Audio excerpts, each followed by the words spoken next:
সাজুগুজু না করলে স্বামী পছন্দ করবে না। এর জন্য একটু সাজুগুজু করতেছি, দেখেন তো সাজুগুজুটা কেমন হইতেছে, ভালো হইতেছে তো। আর এখন সাজুগুজু না করলে স্বামী বউদেরকে পছন্দ করে না, অন্য মেয়েদের দিকে এইভাবে তাকিয়ে থাকে। কথাটা সত্য বললাম তো। এর জন্য সাজুগুজু করতেছি, একদম পুরো শরীর সাদা বানিয়ে ফেলবো। সাদা না হলে তো স্বামীর এইভাবে তাকাবে না, অন্য মেয়েদের দিকে এইভাবে তাকিয়ে থাকবে। এই জন্য একটু সাজুগুজু করলাম। দেখেন তো সাজুগুজুটা কেমন হয়েছে, আমাকে জানাবেন তো সাজুগুজুটা কেমন হয়েছে।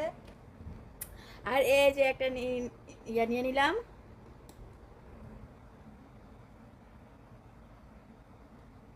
এটা দিয়ে আজকে সাজবো, এটা দিয়ে সেজে জামাইকে একদম পাগল করে ফেলবো।